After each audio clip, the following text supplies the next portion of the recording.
Hello, aloha, and good afternoon. My name is Jürgen Steinmetz, joining you from the Breaking News Show in Honolulu. Together with eTurbo News, Hawaii News Online, we welcome, as always, Dr. Peter Talo in College Station, Texas. Beautiful day here in Hawaii again. It's quite hot outside, a lot of people at the beach. And so if you can bear it outside, but I'm better off in my 74-degree apartment here with air condition. How are things in Texas, Peter? Well, it's also very hot here. It's been cooler, but now the summer has really hit. And we would have a lot of people at the beach if we had a beach, but we don't have a beach, so we can't do that.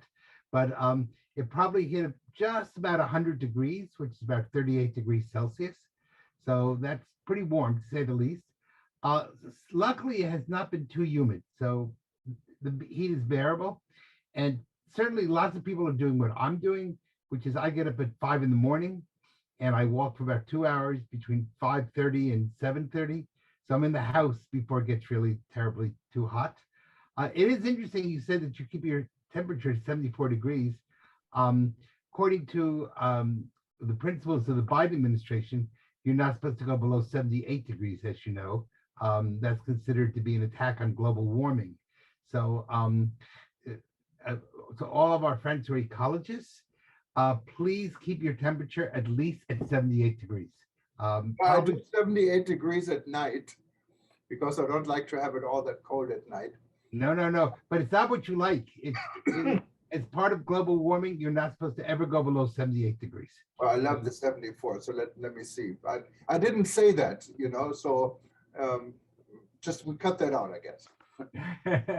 That's all right. I won't report you to. We have a mutual friend who's big on climate change, and I won't let him know that you are going below the required 78 degrees minimal. So that's like when him and I were talking about you in the background on a hot mic, right? So no. So anyway, but I promise I won't tell anybody that you have your temperature at 74 degrees. Just today. Oh yeah, I'm sure tomorrow you're going to make it up and keep your apartment at 80 degrees. So, but that's part of the whole issue of, this is a time when the world is going through all sorts of different things. And one of the issues that we're seeing is the spread of some new diseases, especially monkeypox, which no one quite understands. Before we started the show, we talked about if you have been vaccinated for smallpox, you probably are safe. But of course, most people today are not vaccinated against smallpox because smallpox is pretty much eradicated about 30 years ago, and they stopped giving the vaccine. So if you're under 40, you probably have not been vaccinated. Yeah, and I know I got my smallpox, I think, as a kid. And it was, when I lived in Germany, mandatory at the time, I believe. Yes, it was. Hopefully that will help. So yeah, that'll help the people, the older group like you and me. But the younger group is going to have a little bit of a problem. They may have to go back. Now, we do have plenty of smallpox vaccine. So we could give that out and that would stop the problem. But it's unknown really how this is spread. Some people think that it may have been confused as a sexually transmitted disease, an STD that was not identified as monkeypox. And so that's a possibility, but they're trying to figure out how this is spreading. Of course, the real issue is tourism. As it picks up, you're going to have diseases spread again because you're mixing populations from around the world. And we have to figure a way to keep people safe and healthy and yet allow tourism to also expand. And Peter, for clarification, for myself also, monkeypox, is it a deadly disease or is it just something what goes away? No, it does not appear to be deadly, though it does leave scarring. It puts like warts on the skin, right? And then in those leaves scars. So, but nobody wants scarring on their face, or So, but it is handleable. We can, and the vaccine, should it become a real problem, now the CDC today upped it. But should it become a problem, we could ramp up the smallpox and give everybody either, we don't know. We were told when we took our smallpox vaccine that it was good for life. And that's true, but in my case, I had it when I was 5 years old, which means that I had 71 years ago. Is it really good for life? Well, Ah, I so hope you don't find out. Let's no, see. I don't want to find out either. But what I'm saying is we could easily produce the vaccine um, and start vaccinating people were that necessary. I'm not so worried about that particular disease. What I am worried about is how we allow tourists to go around the world, people travel, and yet not spread disease from one place to the other. And that's, I think, the serious part that we have to consider. Yeah, and there are some new places, I guess, where it's safe to travel. One of them is Afghanistan. We just did a story on the current government saying after they took over from the American friendly government that everything is now quite safe. And that comes directly from the tourism minister. There's really not a tourism minister, it's the Minister of Culture and Information. And Yeah. tourism is under his umbrella. And he knows America pretty good because he was a prisoner at In Guantanamo Guantanamo. Bay. Yeah. So let's see how this all goes. Yeah, now, I'm not necessarily sure what he's saying is true. I've got other reports about that. It does appear the Taliban have somewhat good control over Kabul. But when you get into the countryside, that control goes all the way down. So, his job as a tourism minister is to promote tourism. And he's not going to say to you, don't come because it's unsafe. A few years ago, I was invited to speak in Afghanistan and by the Minister of Tourism, who told me how safe it was. And then I said, well, let's talk tomorrow about how we'll work this out. And the next day he got blown up. So that was the end of I my, kind of, Peter, obviously, I mean, this a little bit ironic. yeah. I would definitely at this point not recommend to have your next vacation in Afghanistan because it's No. safe, unless like your son, who's a real adventurist, he might want to consider it. No, don't even give him the idea because he'll listen to this program. On the other hand, what is a tragedy is that we had these terrible shootings again in Philadelphia and Chattanooga, Tennessee. And in each case, I believe, though I have to check the numbers, of 17 people were wounded and 3 or 4 in each city died. And that's a real problem. The violence, the wave of violence that has taken place, and we're coming up with really simple solutions to complicated problems, and that's very dangerous. So we have to really think through many of the problems that are taking place. One of the things they're finally admitting is that if a child is a problem child and sent to special ed, by law, by federal law in the United States, those records are sealed and even the courts cannot get into them. So you've identified a person who could be violent. They are afraid to give the diagnosis that they should, and then the police and no one else can find out about that diagnosis. And it says if at 17 I'm violent, by 18 you can't know about it, and that's really dangerous. So I think there's a lot of stuff that has to be thought through very carefully. Yeah, and Peter, I mean, you know my stand. I think our constitution needs to be changed. We're the only country in the world where anyone can buy a gun, and this is utterly behind the Well, it's times. actually, there are a large number of laws about that. It's that they're not enforced. And the first thing we have to do is enforce the laws. And because you can have a million laws, but if you don't enforce them, there are probably 5 guns in the United States for every person. And so, collecting them would be almost an impossibility. The real issue is we have no mental health, and we have there's patterns of the people who are doing these murders, and they tend to be 18-year-olds without a father, who were raised by an absentee mother, and who were problems in the school system, and the school system also failed them. So we're starting to recognize some of those issues. And that's, again, I don't think anybody needs an assault weapon. I agree with you on that. But on the other hand, I think we have to be really careful not to find a simple solution for a complicated problem. And until we are able to get families stabilized again, we're going to have some issues. So I saw that. One of the things I saw in eTurbo News was that you were talking about, eTurbo News was talking about Jewish life, I think, in Malta. I thought that was kind of an interesting article that. Yes, and Malta, of course, has the Mediterranean travel show coming up in a few weeks. And that's going to be a big event. And I think people from Israel specifically probably welcome this trend in Malta. And one of the other articles I had, maybe I wanted to talk a little bit about what I found so utterly ridiculous is about the way aviation catering is working.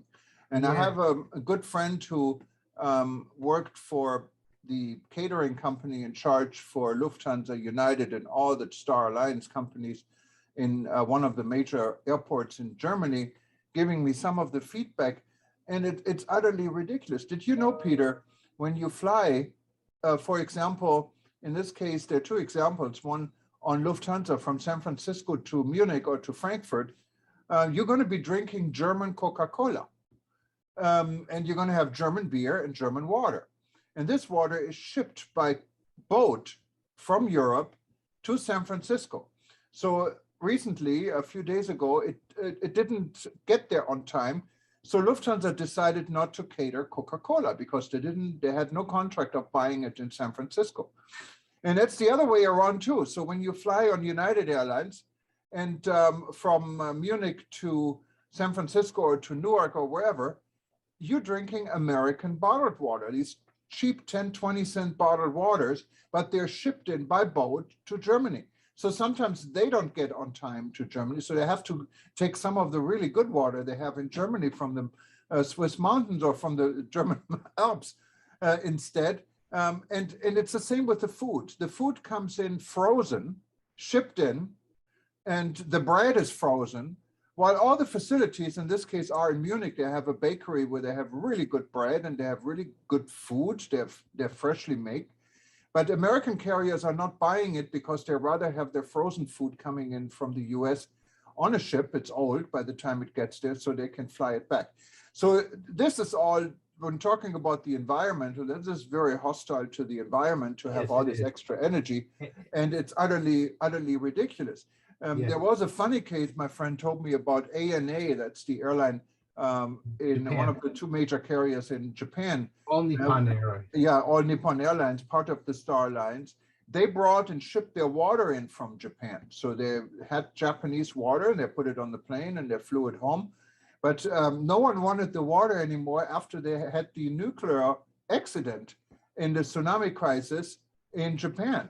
So all the water remained in Munich. And guess what happened to the water? It was given to the staff canteen. So all the staff from in Munich at the airport were drinking Japanese water. So this is definitely something when we're talking about the environment, our environmental specialists should look into because it's utterly ridiculous. Right. On top of that, it's one of the reasons why airline food may be so terrible. And, you know, I've written to some of the U.S. carriers and said, I'm paying top dollar for $5,000 or $6,000 or $7,000 ticket, and I expect to have something which is not at the level of a TV time dinner, and yet basically that's what you're getting, and that's totally unacceptable. And I think we're seeing more and more that major corporations need to have an overhaul and need to really think through. They need to think locally. One of the things we're pushing people all the time is just to use local products. Well, you know what? You ought to buy the products from the place where you are and not from around the world. So that's a real problem. And I agree. And I think that would be a really way. I would also be a good marketing tool because airlines could feature, you know, we're coming from wherever. We're coming from Brazil. We're going to have lots of products from Brazil. We're coming from the Czech Republic. We're going to have Czech products and things like that, so that it becomes a real market and not just a standardization where you get the same food no matter where you are. That homogenization hurts tourism. It doesn't help it. Right. And it's an unstable world, and a lot of things are happening these days. Tourism is on a rebound in a lot of places, and people are ready to travel and ready to go Yes. someplace after being locked up. And it looks like every time we're making a lot of progress, there's a little bit of things what's pushing it back again, isn't That's it? right, right, right. I saw today the CDC said they wanted people to have to be remasked again on airplanes. And that's going to be very difficult because people have now have, and they admit it, it's not for health reasons. That's the part. It's that they want to say that they have the right as a health organization to determine what it is and not a judge. So it's a political reason, not a health reason. And that's really awful because when you're on a long-term flight, if it's a health reason, I understand. But if it's only, I want to show you that I'm more powerful than you and that it's my bureaucratic level, that's a little scary. And, as we have around the world, I think we're seeing all sorts of signs of fascism that are taking place. It might be fascism light, but it's still somewhat fascism where governments don't want to give up power because they got it during COVID. And now they're having a problem that people are just not paying attention. And that's scary when people do not believe the World Health Organization and the whole medical world has lost the confidence of the traveling public. And that's a very scary situation. And just in some of the breaking news, what's coming out as we speak is Delta Airlines is ordered by a federal court in Atlanta to finally publish its a legal finding about a whistleblower case, what kind of shows that security and safety issues were bypassed by mechanics. And this was ordered by Delta upper management, what actually makes flying that airline in these particular circumstances unsafe. Delta appealed the decision to have this made public, and this appeal was just lost. It just happened a few hours ago. So it's going to be an interesting case, and you're going to be able to read it on eTurbo News. Well, I'm going to look forward to reading it, and I think, if without safety and without security, we won't have tourism. And these companies may be trying to cut a few dollars here or there, but you know what? They're going to kill the chicken that lays the golden eggs, and that's going to be a big mistake. Yeah. Well, you're going back to Mexico, aren't you? I am. Yes, I'll be going back 2 or 3 times, and when I have some specific things to tell, I'll be discussing that. But I just came from Mexico, and that was a really interesting experience. I was in outside the city of Leon in a place called Guanajuato, which is a beautiful city. It's very much like a medieval Spanish city. And we're talking about developing security and safety and cleaning the place up. Because the first and the best way to create good safety and good security is have good cleanliness and beautification. And I'm a strong advocate for using wise ecology. That's kind of where we began. And I think that's a good place for us to end, where the importance of having good ecology not only creates beauty, but it also creates safety and security. Yeah, and for those that don't know, Peter is an expert in safety and security. And part of our business model is to help destinations, help hotels, and help anyone who wanted to overhaul their safety and security policies, ideas, police training. So just click on contact and contact us, and we can get you in touch with Peter to find out what we may be able to do for your destination and your business. And we may be able to increase it quite a lot. Absolutely, Peter. I really believe in what you're doing. I mean, even before we worked together, I always thought it's amazing, really, how you have contributed to making our industry just a little bit, or quite a bit safer in some cases. Yeah, I worked very hard at it, and I was very lucky. 2 years ago, I was inducted into the International Police Hall of Fame because it's a pioneer in tourism security around the world. And even here locally, many of those that are traveling to Hawaii, our police station right in Waikiki at the beach Tell us about this real quick. Why is this police station right on Waikiki Well, Beach? that's actually that was one of my ideas for Waikiki. It was in the 1990s, and we were having some really terrible problems on Waikiki, and the Japanese Consul General threatened Hawaii with putting a travel warning, asking Japanese citizens not to come to Hawaii. And of course, the Japanese citizens contribute a lot to the economy of Hawaii, and that kind of scared it. So we created something called HVISA, which was Hawaii Visitor Industry Security Association, HVISA. And it was really a wonderful model, because it was people from the city of Honolulu, from the governor's office, from the police department, from the hospitals, from the academic world. I was there as kind of like the consultant, and the goal was to really reconquer Waikiki, make it safe again for visitors, because it had become really unsafe. And one of the things we wanted was to have a police department right on Kalakala Avenue, the main street there, because of the fact we kind of dressed it up a little bit, and it's got some canoes or rowboats or whatever around it, so it looks kind of surfboards, so it looks very Hawaiian. But the bottom line is the police are right there. We created also a group of retirees who became known as the Aloha Society, and they had walkie-talkies. So if anybody had a problem, they were out and they could inform the police right away. And I'm very proud of that whole project, because today Waikiki is booming.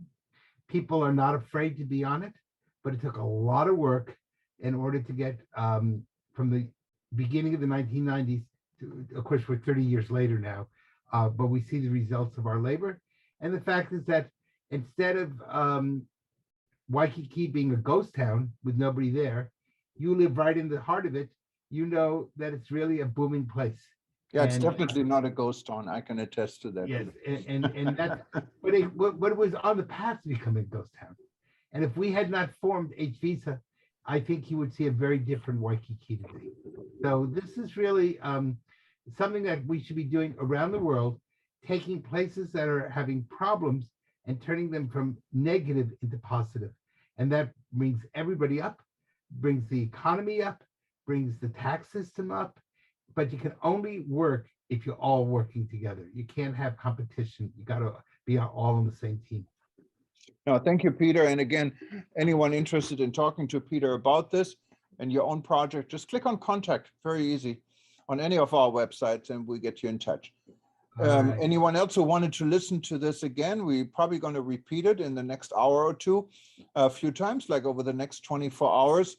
And after this, you can go to breakingnewsshow.com or anytime to breakingnewsshow.com, and you can find all our new breaking news shows. And if you want to go back even further or look at all our content, just click on our YouTube link. It's also on every website we have. Thank you very much, Peter. And Thank you. You have a we wonderful see you again soon. afternoon. And it's evening here. It's afternoon in Hawaii. Enjoy. Maybe go to the beach. You have I wish if I were in Hawaii, I'd go to the beach. Absolutely. Nothing All else right. to do. No, I'm Take just care. kidding. Bye-bye. Okay, thank you, Peter. Bye-bye.